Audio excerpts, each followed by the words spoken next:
G'day guys and welcome back to the channel. Welcome to my NRL round 4 recap. That was an insane round of footy. We're seeing the closest competition we've seen in years, and I'm talking years this season. There's been some crazy upsets. There's been some victories at the death. Let's speak about round 4 because it was a very exciting round of rugby league.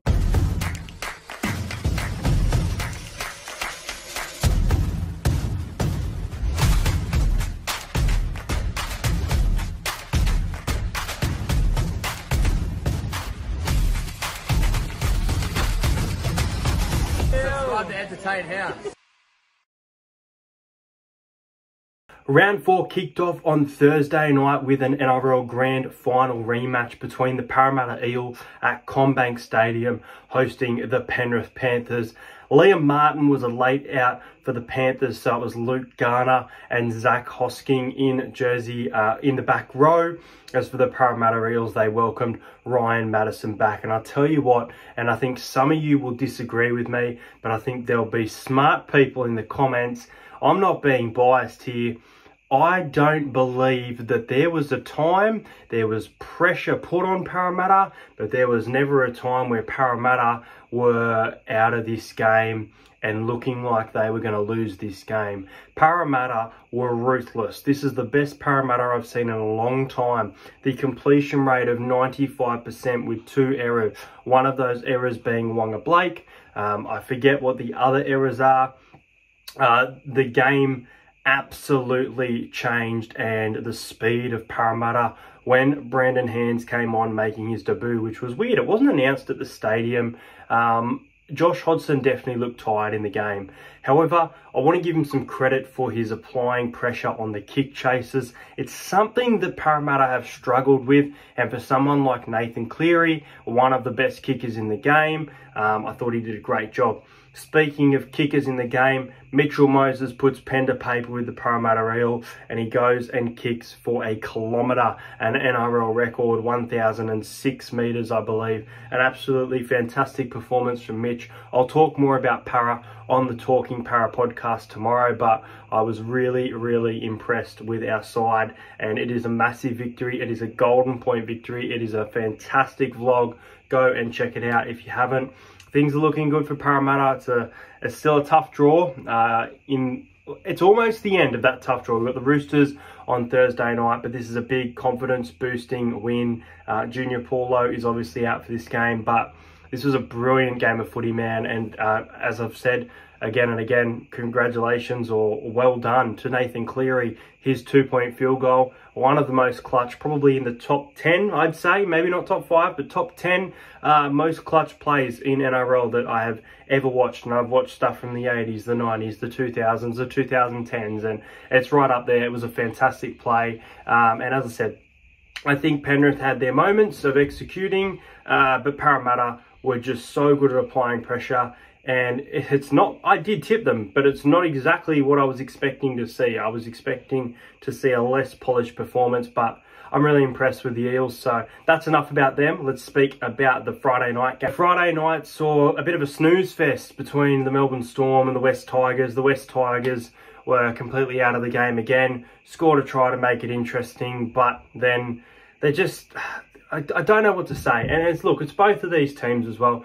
The Storm had Cameron Munster back for this game. I can't take too much out of this game. I thought young Jonah Peze, I thought he did really well. I thought coming into the halves, I think it's his second or third, I think it's his second game of NRL, and to be at Melbourne, such a historic kind of ground where they've got this great record, they've got this poor form at the moment, and they bounce back by 12 points. Everyone expected, I think including me, the Melbourne Storm by 13 plus. For some reason in my tipping comp, and you can check this to validate it, I actually had the Melbourne Storm by 12. So I got the margin, but I did tip them by, I think, 14 in the tipping video. So, yeah, the Melbourne Storm, they were too good for the West Tigers. Look, we thought that Wakeham might be the answer in the halves. I'm not so sure. Very inconsistent game. Luke Brooks, definitely not the answer. And Dane Laurie coming off the bench. There's just some weird things happening at the West Tigers, and they've got a tough draw. So I just don't know what's going to happen with them, and they could be at the bottom of the ladder. If not, they're probably looking absolutely more and more like a bottom 4 side. Next up was the battle for Brisbane. It was the Broncos and the Dolphins, but the Dolphins were the home team at Suncorp, and I've mentioned it for a few weeks now. Hammer has probably been one of the form fullbacks for the competition. He continued by having a fantastic game. Katoni Staggs iced the game for the Broncos now. It was 14-12, not long to go at all. I did tip this scoreline to be 20-12. Adam Reynolds couldn't kick his goals though, so it ended up being 18 points to 12. But Adam Reynolds still had a great game, still controlled the game. If Sean O'Sullivan stays on the field, could be really interesting, because the Dolphins are overcoming adversity and they seem to be doing it against good team. Your Roosters, your Broncos. Obviously here they didn't get the job done, but kind of like the Knights, they've been resilient through injury. They were attacking downfield, and then obviously a bad pass to, or a kick to, was it a kick or a pass? I can't remember off the top of my head, but Tony Stagg and out and home, you know, the end of the story. But I thought it was a good performance from the Dolphins, and I actually thought for the most part, I guess the Broncos did get the win, but I thought the Broncos came up with a lot of errors. I thought they had a lot of opportunity. It probably would have been a bigger victory for the Broncos if they were able to execute when they had the footy, but I think there's some positive signs for Wayne Bennett's team this year. Well, there was no 3 o'clock game on Super Saturday, the first game, which is the only tip that I got wrong for the weekend. It was the Gold Coast Titans heading to Townsville against the Cowboys. I'll tell you what, the Cowboys, they were definitely better than previous weeks, but they still weren't great. They were also down 8-0 to the Titans, and the Titans looked like they could win and win well, nearly scoring before half-time as well to make it really, really tight.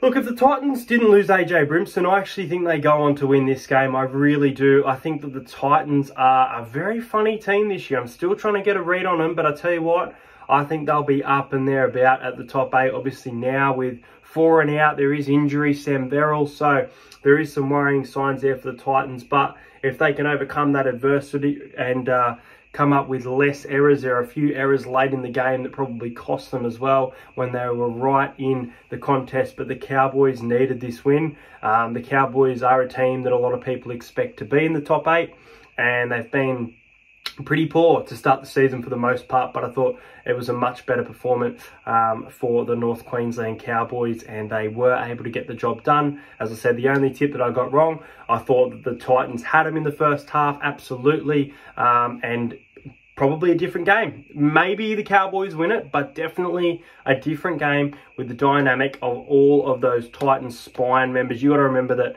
I believe Aaron Clark was playing in the halves. I think Aaron Clark was playing in the halves. So, and Jaden Campbell, look, he's played fullback before, but he's probably provided more as a utility. So he had to play some bigger minutes. So yeah, pretty unfortunate for the Titans there, but congratulations to the North Queensland Cowboys who pick up a victory that they definitely need at this time of the season. The next game, I want to be careful here because first of all, I want to say that obviously based on, I think it was the 1970 grand final. It was pretty cool. It was pretty cool because the Rabbits obviously scored 13 for Sattler. The Rabbitohs also had Cody Walker have a night out, scoring a double, which also happened in the 1970 grand final. I don't think Manly were robbed, but I think they were hard done by. I really do. I think Manly, I tipped South, happy to get my tip right. I think Manly were the better team. I think Manly were the better team all night. Manly had a lot of opportunity. The refereeing was very South Sydney biased, in my opinion. I know Manly got quite a few penalties, but I think it kind of went both ways, and I think Souths were very lucky to get away with this one. Obviously, the Lachlan Ilias field goal, congratulations to him. Big moment in his career, especially starting kind of to his 3rd year now. But it wasn't a forward pass. It wasn't a forward pass to Travojevic. There were a few bad calls. Obviously, Aloye, towards the end, and he's come out that it's on him. And that was probably that moment that obviously lost it for Manly. But before that, did we even go to Golden Point? It just felt to me, even though I tipped South, it did feel a little bit scripted, this particular game. and I thought it was a bit of a disappointing result, and I have seen a lot of Manly fans come out and say they were robbed, and I don't believe Manly were robbed, but I believe there were opportunities there for Manly to win the game, and some very questionable calls from the referees on Saturday night in a pretty good game. And then we had a Super Sunday. Now, I was seeing John Wick Chapter 4, which is a fantastic movie. Go and check it out if you haven't already. I did not get to see the Warriors and the Bulldogs. I did see the highlights though, and the Bulldogs obviously started strong. Warriors came home. Questionable try from Shaun Johnson. I know you've seen it go both ways, but I actually think this was a try. I know some people will disagree with me. Controversial decision there. Bulldogs probably get the win without that try. I do think it's a try. I'm not going to get too much into it. As for the Bulldogs, both of their wingers, Jacob Kiraz, Josh Adokar, scoring in the match, and Shaun Johnson having a great performance for the New Zealand Warriors at home. As for the Knights and the Raiders, I didn't catch too much of the game. I listened to the game on the radio driving home. John Wick goes for 3 hours, guys, so that's why. But obviously getting another tip right. Newcastle Knights for the upset. Had a feeling there. Jack Whiten, some worrying signs for him. I heard he got put on report twice, so I'm guessing there'll be a suspension coming up for him. And I know that Zach Wolford was put on the bench with Starling starting, which is the right choice for once by Ricky Stewart. And the final game, which I did watch, was the Dragons and the Sharks. And Nicho Hynes is back, man. Nicho Hynes might even be back and better than ever. They were comparing him to Tom Trbojevic coming back from injury. And I thought, you guys are crazy. And I watched the game, and I watched it more and more, and I thought, holy shit, he is the Dally M medalist of last year. He is playing some of the best footy of anyone. And Will Kennedy has been fantastic as well. Will Kennedy's try-scoring form, his run meters, he's been very consistent in try assists as well. He's having a fantastic start to the year. So is Britton Nakora. This Sharks team is building very nicely. As for the Dragons, look, Ben Hunt scored their try, put them on their back to get them back in the game. But there's just not a lot going right for the Dragons right now at all. They had a nice performance against Brisbane for 70 minutes. They beat the Titans, but they're really, really hard to get a read on right now, and they are losing second halves by big margins in recent games. So some worrying signs there, but that is my round recap. Let me know your favourite moment of the round. I thought, just to name a couple players that stood out, I thought Trent Loiero from the Melbourne Storm played really well against the West Tigers. I thought from Penrith's losing effort, Isaiah Yeo, who was re-signed with them, I thought he was absolutely massive in that game. I thought, who else did I think? I think that I will go to, I mentioned Shaun Johnson in that Warriors game. I mentioned Nicho Hynes,